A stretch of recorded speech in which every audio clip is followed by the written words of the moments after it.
हदीस में क्या आता है? अल्लाह अकबर। अल्लाह के नबी फरमाया कि शैतान नामहरम को तुम्हारे जहनों में हसीन करके पेश करता है। वो इतनी खूबसूरत होती नहीं है जितनी वो खूबसूरत करके तुम्हारे सामने पेश करता है। हत्ता कि इंसान फैंटेसाइज कर रहा होता है कि यार सुभान अल्लाह, क्या बेहतरीन नेचर है इसकी, क्या खूबसूरत है ये, क्या अच्छी औरत है ये। उतनी होती नहीं है तो शैतान उसके बारे में वो कर रहा होता है, हत्ता कि आपके दिल में उसके लिए प्यार मोहब्बत डेवलप हो जाता है and you die to meet her. और जब आप मीटिंग करने जाते हैं तो आपको ही नहीं कहते, तुमने तो ये चीज़ जहन में नहीं होती कि तुमने इसके साथ बुरा गुनाह करना है। बस होता है कि will just meet, I just see her, I may be propose her और समथिंग। लेकिन व्हाट हैपन्स इज, हमारे पास काउंसलिंग में लड़के आते हैं और कहते हैं कि हाँ भाई हमारा इरादा भी नहीं था लेकिन हालात ऐसे बनते चले गए कि हमसे ये गुनाह हो गया और अब क्या करें, क्या अल्लाह माफ़ करेगा। और फिर आता है और कहता है कि अब तुमने इतना बड़ा गुनाह कर लिया, अब तुम उसे छोड़ दोगे या तुम्हें अल्लाह ताला माफ़ी नहीं करेगा, तुम किस तरह रब के सामने माफ़ी मांगोगे, तुमने तो ये प्रॉमिस किया था कि मैं ये गुनाह नहीं करूँगा। तो अल्लाह से भी ना उम्मीद करता है। आदम अलैहिस्सलाम से उसने ये गुनाह करवाया ना, लेकिन तौबा करवाना, क्योंकि फर्स्ट एक्सपीरियंस था उसका आदम के साथ अलैहिस्सलाम, तौबा करवाना जो है ना उसे ना उम्मीद नहीं कर सका। आदम अलैहिस्सलाम ने क्या किया, रब्बना ज़लमना अनफुसना व इल्लम तग़फिर लना व तरहमना लनकूनन्ना मिनल खासिरीन। तो उसने इरादा किया कि आज के बाद मैं इनको गुनाह भी करवाऊँगा और कहूँगा कि तुम इस मुँह से तौबा करोगे। 100 चूहे खा के बिल्ली हज को चली, ये जो बातें हैं ना कि अल्लाह से नाउमीद कर देना, दिस इज़ हाउ शैतान प्लेज। तो वी हैव टू अंडरस्टैंड कि हमने शैतान को टैकल कहाँ पे करना है। The first thought comes to our mind, उसको वहीं पे रोकना है। और हम बात करिए कि हमारे बिहेवियर्स किस तरह बनते हैं। चला, second thing is whenever you do some wrong action, whenever you sin, हदीस में आता है कि एक डॉट काला धब्बा दिल पे लग जाता है, फिर एक और गुनाह करता है, दूसरा धब्बा, तीसरा गुनाह करता है, एक और धब्बा, और वो लगते लगते लगते हत्ता कि इंसान का सारा दिल काला हो जाता है और उसको फिर कुछ समझ नहीं आती। फिर वो कुरान पढ़ता है, उसको रोना नहीं आता। फिर वो नमाज में खड़ा होता है, उसको फोकस डेवलप नहीं होता। फिर वो लेक्चर सुनता है, लोग रो रहे होते हैं, उसको रोना नहीं आता। वो कहता है यार मुझे क्या मसला है, मुझे असर नहीं कर रही चीज़ें। उसकी वजह यह है कि कुछ गुनाहों ने उसको जकड़ा हुआ है। ये बंदा ऐसा है जैसे इमेजिन करें इसके गिर्द ना लोहे की चेन्स लिपटी हुई हैं जो कि इसको मस्जिद जाने नहीं देती। चाहता तो है लेकिन कोई ये चीज़ें रोक के रखती हैं, और ये क्या है, ये गुनाह है इंसान के। तो अल्टीमेटली धब्बा लगते लगते लगते तो इंसान का दिल काला हो जाता है, हत्ता कि उस पर बातें असर नहीं करती। उस पर रब का कुरान पढ़ा जा रहा हो वो असर नहीं करता, हालांकि उस चीज़ को पढ़ के लोग रो पड़ते हैं, उनकी सिस्कियाँ निकल रही होती हैं, लेकिन इंसान सोचता है कि यार कितना अरसा हो गया मैं नमाज में फ़ोकस नहीं कर पा रहा। वो चाहते हुए भी कि वो फ़ोकस करना चाहे नमाज में, लेकिन फिर डिस्ट्रैक्ट हो जाता है, वो हैरान परेशान होता है। और उसकी वजह आज हम समझ लें, वो हमारे गुनाह है। अगर हम अपने गुनाह छोड़ दें और तौबा कर लें अल्लाह ताला सच्ची, तो हम देखेंगे कि हमारा दिल इबादत में लगना शुरू हो जाएगा। वो कहते हैं ना कि मनी बिगेट्स मनी, पैसे से ज़्यादा पैसा आता है। इसी तरह से गुनाहों से ज़्यादा गुनाह आते हैं। जितना इंसान गुनाह करता जा रहा हो उतने मज़ीद गुनाह आते जाते हैं, और जितना इंसान नेकियां करता जाए उतनी नेकियों की तौफीक मज़ीद मिलती जाती है। तो ये जान लें कि शैतान को आप अपने ऊपर पावर दे रहे हैं every time you obey him. Specially हमारे साथ तो करीन भी है हमारा, एक जिन जिसको अल्लाह ताला ने हर इंसान से पैदा किया है। अब्दुल्ला बिन मसूद रहमहुल्लाह रज़ियल्लाहु ताला अन्हु, उनके पास उनका करीन हाजिर हो गया। करीन इज़ अ जिन, जिनको नहीं पता हम किसी दिन के बारे में बात करेंगे। हाजिर हो गया and he was so weak and meek, बहुत कमज़ोर। तो अब्दुल्ला बिन मसूद रज़ियल्लाहु ताला ने कहा कि तुम्हें क्या हो गया, हु आर यू? कहता मैं तुम्हारा कारीन हूँ। तो उन्होंने पूछा कि तुम इतने कमज़ोर क्यों हो गए हो? कहते कि आपकी इबादत ने मुझे इतना कमज़ोर कर दिया है। तो ये जान लें कि जितना इंसान की इबादत ज़्यादा, जो शैतान है हर इंसान के साथ वो उतना कमज़ोर, उतना हुक्म कम।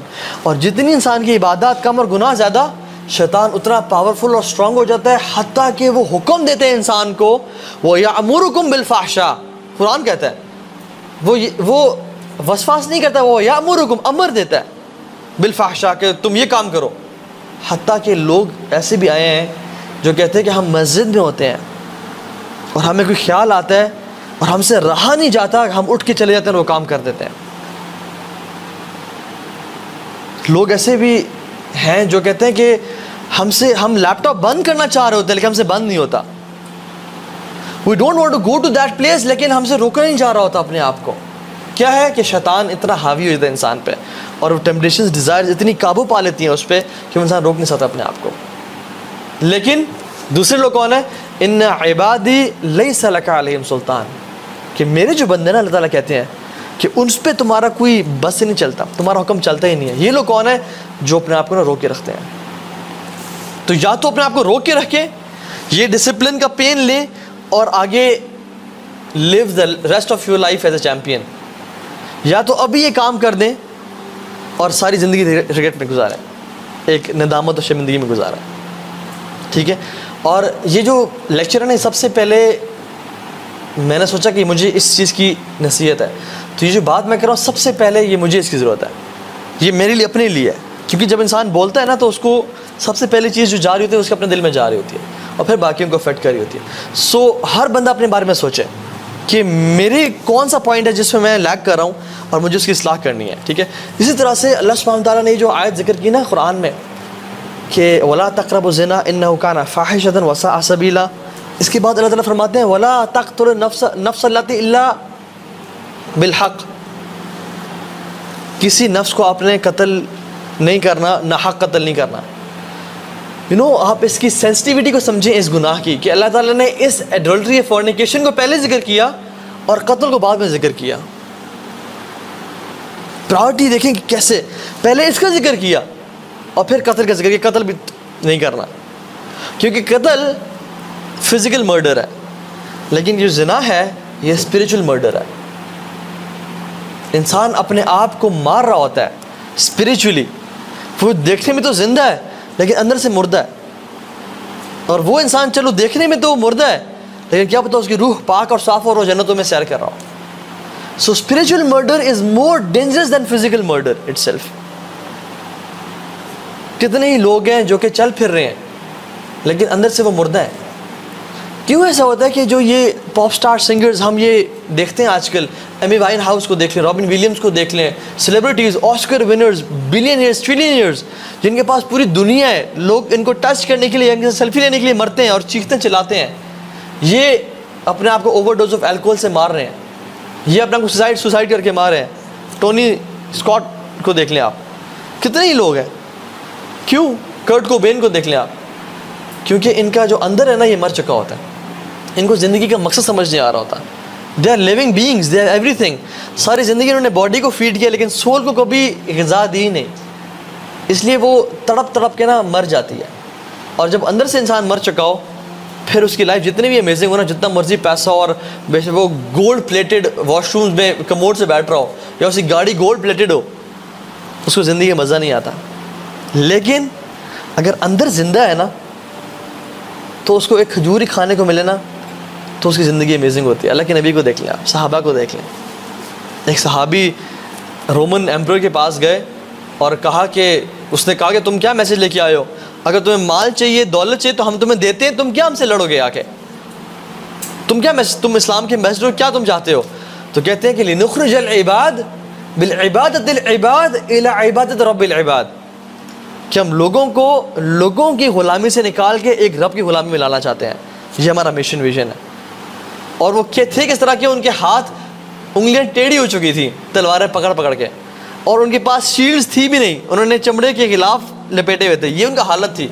लेकिन कॉन्फिडेंस कैसा, ज़िंदगी कैसी, पर्पस कैसा कि रोमन एम्पायर, पर्शियन एम्पायर के सामने ऐसे सीसा पिलाई दीवार की तरह खड़े हैं। उसकी वजह क्या थी? उनका स्पिरिचुअल सेल्फ जिंदा था।